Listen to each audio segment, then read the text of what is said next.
Magandang araw mga bossing. Sa naghahanap po dyan ng full size SUV, business class unit or VIP unit mga boss, eto na.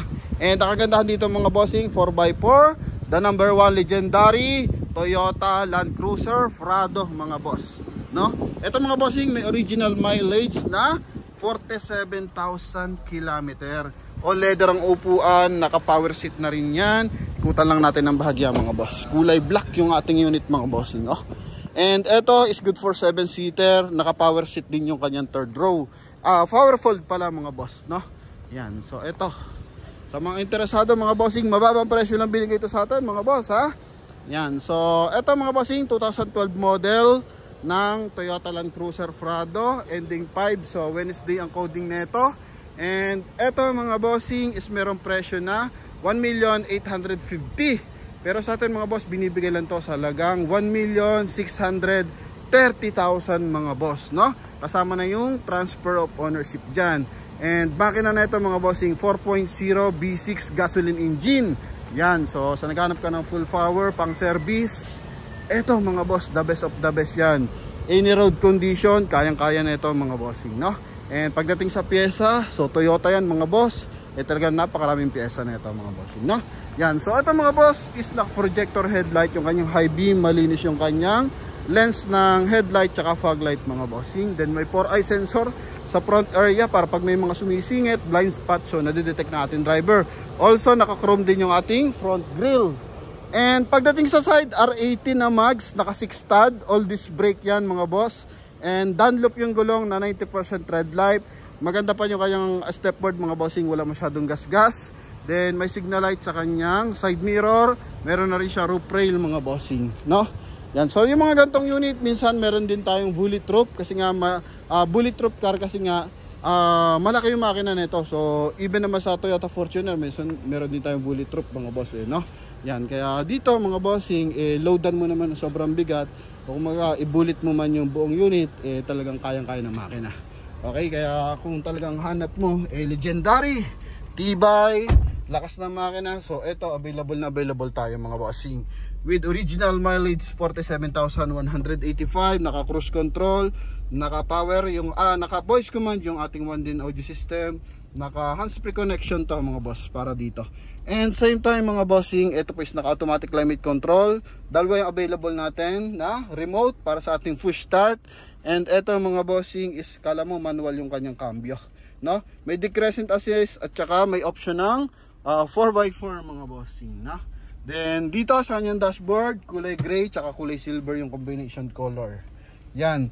And same time, naka power fold yung kanyang side mirror. Yan. And syempre naka power adjust yan. Ito. So napaka basic lang yan, pero dapat ma-check natin kasi minsan merong hindi gumagana. Okay, para at least kung sakali mapacheck agad natin yung ating unit. Pero ito, all goods mga bossing. Ito naman, naka-chrome yung kanyang door opener. Then dito, napakaganda ng hand grip mga boss, no? Combination color, ito mga bossing is brown. And dito naman is beige. Yan. Okay, so ito, may hand grip pa dito mga bossing. Then kulay beige din yung kanyang interior, no? Basically, pati yung kanyang ceiling. Then dito, sun visor with mirror and light. And also dito mga boss, no? Yan, may ilaw din dito. And sun visor dito rin mga boss. Okay, then may holder din siya ng, I think lagay ng to ng ticket mga boss. Yan, ipitan lang siya ng card. Yan mga boss, no? Then aircon vent sa harapan, so 4. Yan mga boss. And napaka-presentable. Pati na mga leather niya mga bossing. So maayos na maayos to. Okay? Yan. Ito mga bossing yung ating interior. Then dito naman tayo sa second row. Original lahat ng pinto, bubog mga bossing, ha? Marking by Toyota. Ito yung kanyang second row. So may automatic aircon ventilation sa likuran, may armrest. Yan, sa ceiling meron din siyang aircon vent. Okay, presentable yan mga bossing. All this brake, gulong 90% tread life mga bossing. Sa likod naman, ito. So napakaayos ng ating tail light. So malinis, walang basag, walang dumi sa loob. Then naka din to, 4-eye sensor mga bossing with reverse parking camera. Yan. So ito naman yung ating button para ma-open yung ating pinto. Okay, kala mo paangat no mga boss, pero pa-slide pa rin. Then dito detach lang natin to mga boss. Yan, detach lang natin to mga bossing, para at least is tawag dito, matanggal natin yung kanyang upuan sa likod. Ingatan lang natin mga boss. Okay, yan. Ito. And dito mga bossing, tanggalin lang natin itong bahagya, mga accessories. Tsaka ito, kasi nandito yung isang upuan. So kung hindi naman natin gagamitin yung likuran, kasi pwede naman mga boss. Okay, and nandito yung switch natin ng mga bossing, power seat. Yan, ito mga boss.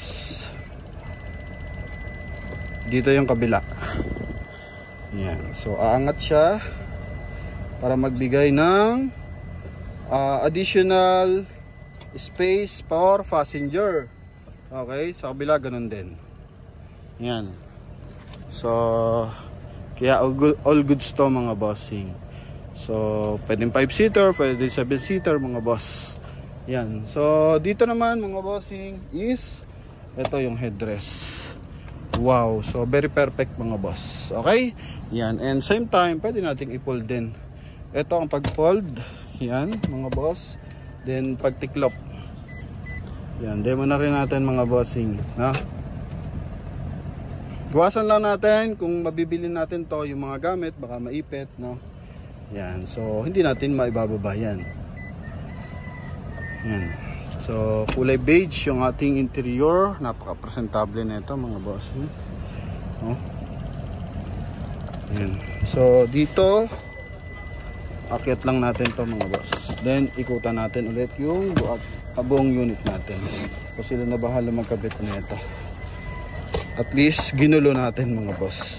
Then ito early warning device, may mga socket mga bossing sa likuran. Then dito additional space lang, no? Yan, then dito is jack. Yan mga boss, no? Okay, so yan, dito may mga lagayan din, check natin kung ano meron dito. Yan, so yung ating accessories para ma-drop natin yung ating spare tire, so yung pang-access natin sa jack. Yan, then sa likuran ito, so naka-power, may lock dito mga boss, button lock. Then dito na-open din. Yan, okay, so lusutan, and same time nalalock din siya mga boss. Yan, so may Prado dito na mga bossing, emblem. Yan, naka-chrome. Aircon, maayos ang aircon natin mga boss. Sa kulay ng unit, napakaayos ng unit natin. Kisig. Yan. Alright, so ito mga bossing, sa madrasado pwede kayo magpadala ng mekaniko, relatives. Yan, kung nasa ibang bansa kayo, so open na open tayo dyan. So magkabilaan, naka power seat mga bossing. Okay, yan. So ito mga boss. So yan mga bossing, sa mga interesado sa ating Toyota Land Cruiser, wag na muna to open yung engine bay kasi medyo madumi pa. Okay, pero papalinis lang natin, pasilip na lang natin bahagya. Yan lang natin saglit. Ito mga boss, pakita lang natin yung kanyang engine bay. Napindot pala natin, pala natin mga boss. So di bale, pakita na lang natin. So ito yung ating makina mga bossing, maayos yung kanyang hydraulic assist, magkabilaan, insulator, then V6 engine, 4.0 na gasolina mga boss. Yan, maayos to mga bossing, ha? Napakalinis. Yan yung ating cooling system mga boss. Okay, full casa record to mga boss, ha? Motolite battery ang gamit natin, Motolite XL. So sa mga interesado, yan, pwede na kayong tumawag mga boss. Napakakisig nyan. So wala ka naman tulak kabigin. Once na naka Toyota Prado ka, garantisadong solid na solid ang biyahe mo, and hindi ka mapapahiya sa unit natin na to mga bossing, no? So hindi naman lang dito sa Pilipinas demand yan, kumbaga buong mundo demand talaga to mga boss. Okay, so yun mga bossing, sa naghahanap ng perfect unit, full size SUV, eto Toyota Land Cruiser Prado sa halagang 1,630,000 mga boss. Okay, pwede natin itong makuha with transfer of ownership na mga bossing. Thank you and God bless. Bye bye.